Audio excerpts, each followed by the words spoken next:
තමයි මේ කුලක පාඩම. හරි ඕලෙවල් වල තියෙන කුලක පාඩම. එතකොට මේ කුලක පාඩම කියන්නේ ලකුණු 12ක පාඩමක්. එතකොට මේ ලකුණු 12ම ගන්න නම් අපි මොනවද දැනගන්න ඕනේ කොටස් ටික කියන එක මම මුලින්ම ඔයගලන්ට මතක් කරලා ඉන්න. හරි. කුලක පාඩමේ සාරාංශයක් කතා කරාම නම් ඉවල්ලි ඔයගොල්ලෝ දන්නවා මුලින්ම අපි හැදින්වීමක් විදිහට කතා කරනවානේ. එතන මේ යටතේ අපි පරිමිත අපරිමිත කුලක සර්වත්‍ර කුලකයක් කියන්නේ මොකද්ද? අභිශුන්‍ය කුලක සහ උපකුලක කියන්නේ මොනවද කියන එක කතා කරනවා. බොහෝ විට ඔයගලන්ට ගම්මේ වසාරච්චුවත බැලුවහම නම් මේ ටික ඔයගලන්ට අමතක නම් මතක් කරගන්නත් පුළුවන්.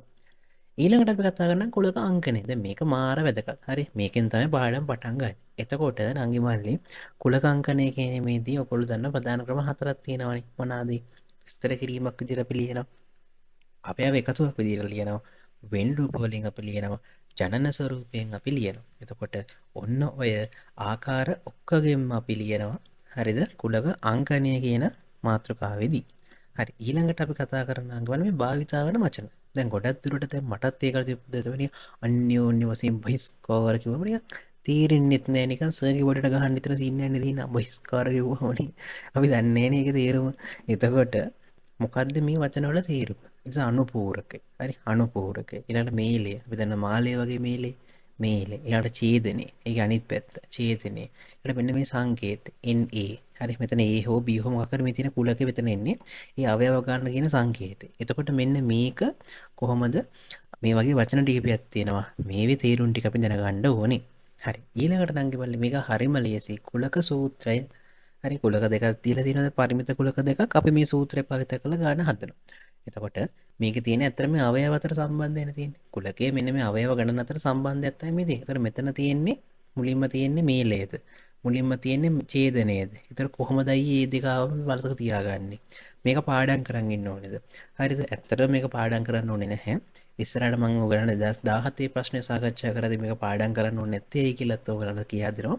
එතකොට හොඳටම ඔයගලන්ට මේක පැහැදිලි වෙයි. ඊළඟට අපි කතා කරන්න වෙන මේ අඳුරු කිරීම කියන කොටස. හරි. එතකොට මේ අතේ තමයි ගොඩාක් දුරට ඔයගලන්ට O level පේපරේ කෙටි ප්‍රශ්න පත්‍රය හැදෙන්නේ. ඒතර ගොඩක් වෙලාවට මෙතන හැදෙන්නේ. ගොඩක් දුරට නම් මම මේ ප්‍රශ්නේ ඉන්නේ වෘත්ත දෙකක් ආශ්‍රිත විතර. කෙටි ප්‍රශ්නේ. සාහිකදී ඔයගොල්ලෝ දැනගන්න මෙන්න මේ වචනේ. හරි. මෙන්න මේ මොකද්ද මේ? මාලය වගේ මේලය. මේලය කියන්නේ හෝ කියන එකට. ඒක අනිත් එක ඡේදනය කියන්නේ සහ කියන එකට. හරිද? වචන වලින් දුන්නාම මෙන්න මේ දෙක ඔයගොල්ලෝ පොයින්ට් එකක් විදිහට ඔළුවේ තියාගන්න. ඊළඟට මේ ඩෑෂ් එක. අපෙන් මේ ඩෑෂ් කියලා කියන්නේ ඒට අයත් නොවන කියන එක. හරිද? ඒට අයත් නොවන කියන එක. ඒතර ඔන්න ඔය ටික ඔයගොල්ලෝ පොඩ්ඩක් මතක තියාගන්න. ඒක තේරුම් ගත්තම මේ අඳුර කිරීම කියන නගමනේ හරිම ලේසි තප්පර පහක්වත් යන්නේ. මම ඔයගොල්ලන්ට කියා දෙන්නම්. ඊළඟට ඔන්න නංගි මල්ලි අපේ වැදගත් මේක ලකුණු 10ක් හැබෙන කොටස මොකද්ද මේ රචනා ප්‍රශ්නේ. හරි.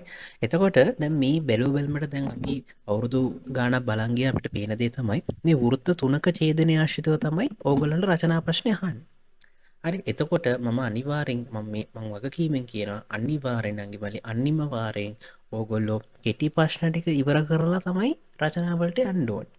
හරි. මොකද කෙටි ප්‍රශ්න වල තියෙන කන්සෙප්ට් එක තමයි රචනා වල තියෙන එක වෙනස මොකද්ද?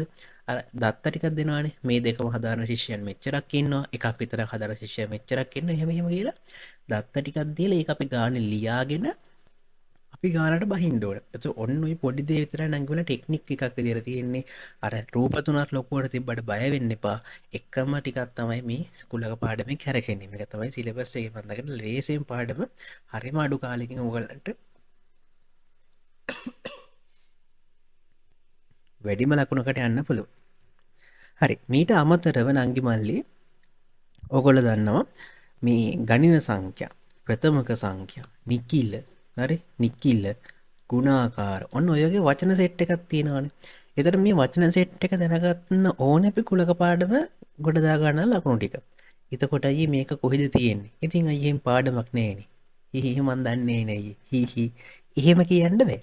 හරි අපිට එහෙම කියන්න බෑ මේක මුළු සිලබස් එකේ තනින් තන එක එක කොටස් වල චුවමද 6 වසර උගන්වනවා 5 වසර උගන්වනවා ඒ වගේ අර සමහරවිට පොඩි පන්ති වල උගන්වනවා ඉතින් ඒ ටික ඔක්කොම එකතැනකට මම වීඩියෝ එකක් ගේන්න හිතාගෙන ඉන්නවා ඉතින් ඒක කැමති නම් ඔයගොල්ලෝ මේ මට කමෙන්ට් එකක් දාලා කියන්න මේ වගේ වීඩියෝ එකක් ගේන්න අයියේ කියලා හරි එතකොට මම ඒගලන්ට වීඩියෝ එකක් ගේන්නම් අනිවාර්යයෙන්ම නංගි වල්ලි කුලක පාඩම ඇතුළේ නම් මම ඔක්කොම කතා ටික ඔයගොල්ලන්ට කියා දෙනවා හරි ආයෙ මම මතක් කරනවා මේක ලකුණු 12ක පාඩමක්. ලේසිම පාඩමක්. ඒ නිසා ඕගොල්ලන්ට ඔය මොන මට්ටමේ හිටියත් ලේසියෙන්ම ගන්න පුළුවන් ලකුණු 12 තමයි මේ කුලක පාඩම කියලා කියන්නේ.